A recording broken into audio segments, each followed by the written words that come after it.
साथियों नमस्कार। आज के हमारे इस वीडियो में मैं आपको फर्स्ट टाइमर जो बछड़ी है आपकी, यानी पहली बार बच्चा देने वाली है, उसे आप किस तरीके से तैयार करें और वो भी कब, अंतिम 2 महीनों में, जब उसके बच्चा देने में 2 महीने बाकी हो, उस समय आप उसे ऐसा क्या खिलाएं कि आगे वो बहुत ही अच्छी दूध देने वाली एक भरपूर पूरी बड़ी गाय बन सके। उसके लिए आपको क्या करना चाहिए? देखिए, हमेशा हमें पता है कि नींव अगर मजबूत होगी तभी मंजिल जो है वो बहुत अच्छी बनेगी।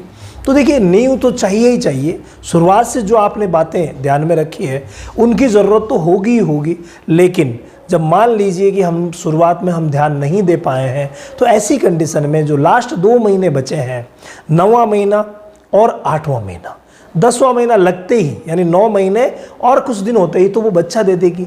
तो आप 8वें और 9वें महीने में ऐसा क्या बछड़ी को खिलाएं ताकि वो बहुत अच्छी दूध वाली बन जाए। इसी टॉपिक पर आज हमारा वीडियो है।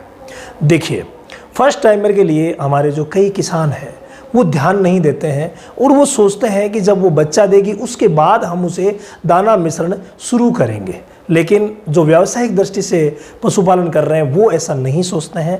वो हमेशा से ही उसे संतुलित आहार देते आते रहते हैं।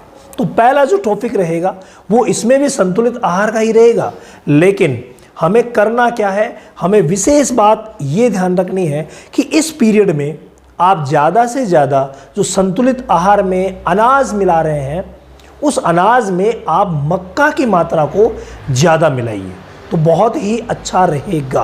यानी मक्का आप अच्छी मात्रा में दीजिए। हमें पता है कि हम 30 से 40% यानी 30 से 40% तक हम अनाज देते हैं, तो वो 30 से 40% तक जो अनाज हम दे रहे हैं उसमें आप मक्के की मात्रा अच्छी रखिए और गेहूं की भी थोड़ी बहुत मात्रा आप मिला दीजिए। इनका आप जो फेरबदल है वो उपलब्धता के हिसाब से कर सकते हैं। जैसे अगर 100 किलो का आप बना रहे हैं, मैं आपको लिख के ही बता देता हूँ। नंबर 1 जो चीज़ आएगी वो आ रही है संतुलित आहार, यानी इस स्टेज पर आपको उसे संतुलित आहार देना चाहिए। अब संतुलित आहार में आप क्या क्या मिलाएंगे?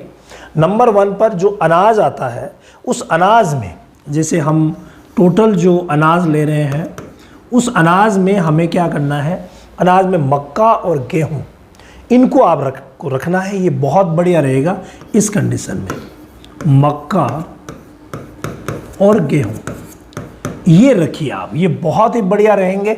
अब मक्का में भी आप अगर हो सके तो मक्का की मात्रा को अच्छा रखिए और गेहूं की मात्रा को कम रखिए। जैसे हम 100 किलो के लिए मान लीजिए बना रहे हैं, कितने किलो के लिए बना रहे हैं? 100 केजी के लिए। तो 100 केजी के लिए अगर बना रहे हैं तो 30 से 40 केजी हम अनाज इस समय रखेंगे। 30 से 40 केजी, तो 30 केजी अगर हम रख रहे हैं तो वहाँ पर कम से कम 20 केजी तो हम रखेंगे मक्का और 10 केजी हम रखेंगे गेहूँ। बस ये यहाँ पर ध्यान रखना कि मक्के की मात्रा इस स्टेज में फर्स्ट टाइमर को हमें अच्छी देनी है। बहुत ही शानदार ये रहेगा। इसके अलावा सेकंड जो घटक है वो हम देते हैं खली, यानी खल खिलाते हैं।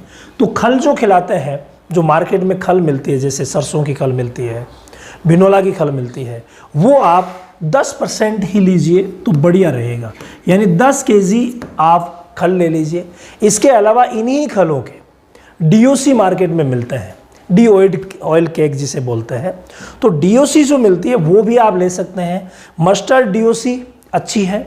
सोया DOC अगर मान लीजिए रेट वाइज सही मिल रही है तो मस्टर्ड या सोया कोई सी भी DOC भी आप यूज़ कर सकते हैं। ठीक है, तो DOC का जो परसेंटेज रखेंगे भाई 20 किलो तक रख लो, बहुत ही बढ़िया रहेगा। 20 केजी तक आप DOC इस कंडीशन में यूज़ कर सकते हैं, बहुत ही शानदार रहेगा।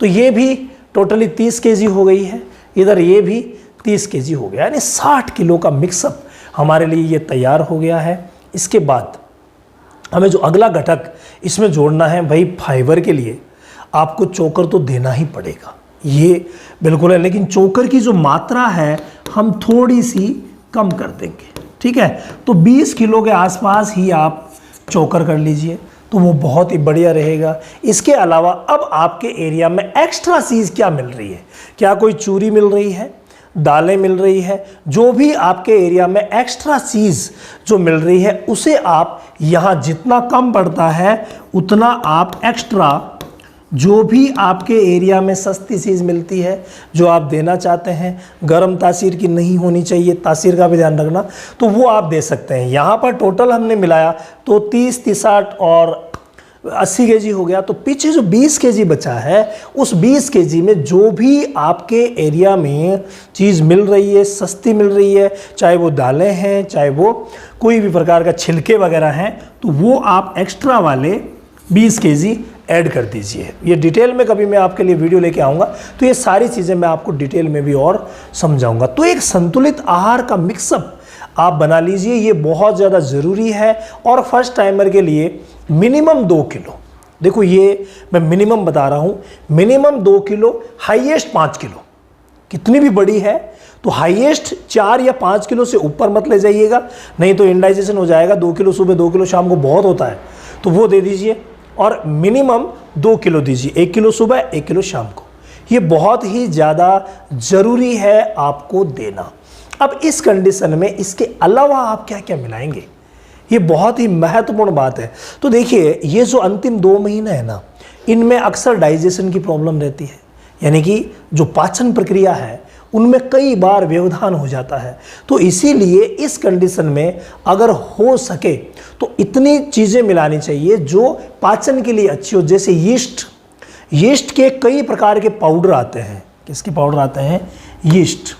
तो यीस्ट के जो पाउडर आते हैं, खमीर जिसे बोलते हैं, यीस्ट पाउडर बहुत सारे आपको मार्केट में मिल जाएंगे। तो आप यीस्ट पाउडर मिला सकते हैं। अलग अलग जो भी मिलेंगे उनकी अलग अलग जो डोजेज होती है उनके ऊपर हमने आपको वीडियो भी बना के दिया है। तो यीस्ट पाउडर आप मिलाएं, बहुत ही बढ़िया रहेगा।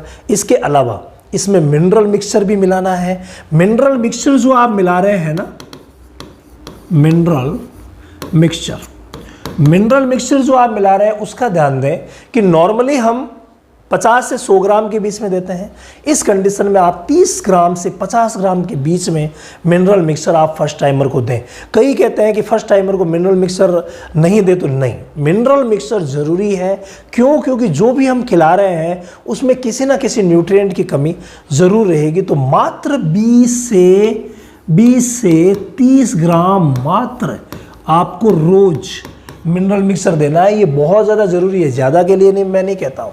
इसके अलावा इस कंडीशन में फर्स्ट टाइमर को थोड़ा थोड़ा मल्टीविटामिन भी आप दीजिए। देखिए बहुत सारे मल्टीविटामिन मिलते हैं। अब आप कहेंगे दोनों सेम है, हाँ दोनों सेम है, लेकिन इनकी जो मैकेनिज्म है, इनकी जो अंदर जो डाइजेशन तरीका है, अंदर जो पाचन हो रहा है इनका, तो उसमें क्या है कि ये अलग अलग तरीके से हेल्प करेंगे। तो आप मल्टीविटामिन की जो सिरप आती है, ये तो आता है पाउडर आता है मिनरल मिक्सचर का, तो ये पाउडर मैंने लिख ही दिया। और जो सिरप आती है वो सिरप आती है मल्टीविटामिन्स की। तो मल्टीविटामिन की सिरप भी आप ज़रूर दीजिए। मात्र 10 ml, ज़्यादा नहीं देना है, 10 ml रोज़ आप मल्टीविटामिन सिरप इसके अंदर ऐड कीजिए तो बहुत ही बढ़िया रहेगा। इसके अलावा अगर आपको लगता है कि अनाज देने के बाद या आप जो दाना मिश्रण खिला रहे हैं उसके बाद अगर थोड़ा बहुत डाइजेशन अपसेट हुआ है तो कभी कभार आप मीठा सोडा दे सकते हैं, रेगुलर नहीं देना है। नॉर्मली हम सप्ताह में 2 बार मीठा सोडा देते हैं, लेकिन यहाँ जो ज्ञाबिन है 2 महीने बचे हुए हैं, वहाँ मीठा सोडा आपको रेगुलर नहीं देना है। अगर कोई प्रॉब्लम है छोटी मोटी तभी मिलाना है, अदरवाइज नहीं मिलाना है, ये ध्यान रखना। तो यीस्ट हो गया, मिनरल मिक्सचर हो गया और मल्टीविटामिन्स हो गया, ये बहुत ज़्यादा ज़रूरी है। इसके अलावा कोई गाय भैंस कोई कटड़ी अगर आपको बछड़ी कमज़ोर लग रही है, गाय की बच्ची कमज़ोर लग रही है जो बच्चा देने वाली है, तो वहाँ पर आप थोड़ा बहुत बाईपास फेट भी इसमें मिला सकते हैं। यानी अगर आप चाहें तो बाईपास फेट, ये बिल्कुल मैं ऐच्छिक बताऊँगा, ये आपकी इच्छा पर डिपेंड करता है, देना कोई ज़रूरी नहीं है। अगर कोई अच्छा करना चाहे तो दे सकते हैं, बाकी कोई ज़रूरी नहीं है। तो बाईपास फेट भी आप दे सकते हैं। बाईपास फेट और यीस्ट ये दोनों अलग चीज़ें हो गई। इसके अलावा ये दोनों ज़रूरी चीज़ें हो गई। तो इनको तो आप जो दाना मिश्रण दे रहे हैं उसमें मिलाना ही मिलाना है, बहुत ज़्यादा ज़रूरी है। और इस सारे को रुचिकर बनाने के लिए थोड़ा बहुत नमक, यानी मात्र 10 ग्राम। कई भाई क्या करते हैं कि नमक बहुत ज़्यादा दे देते हैं, वो बिल्कुल भी काम का नहीं है। लास्ट स्टेज में ये विशेष ध्यान रखना, मात्र 10 ग्राम के आसपास नमक आप इसमें मिला सकते हैं। और ये दाना मिश्रण जो रेगुलरली हम जैसे देते हैं उसी तरीके से आप अपनी फर्स्ट टाइमर कटड़ी को दीजिए, तो आगे जा कर के वो बहुत ही अच्छी तैयार होगी। अंतिम 2 महीनों में अगर आप इनको फॉलो करते हैं तो मुझे उम्मीद है आपको बहुत अच्छा रिजल्ट मिलेगा और बहुत अच्छा दूध आपकी कटड़ी, आपकी बछड़ी आगे बच्चा देने के बाद देगी। स्काईलार्क पशु आहार, संपूर्ण पोषण, दूध की बहार। स्काईलार्क का वादा, सेहत और लाभ सबसे ज्यादा। अधिक जानकारी के लिए संपर्क करें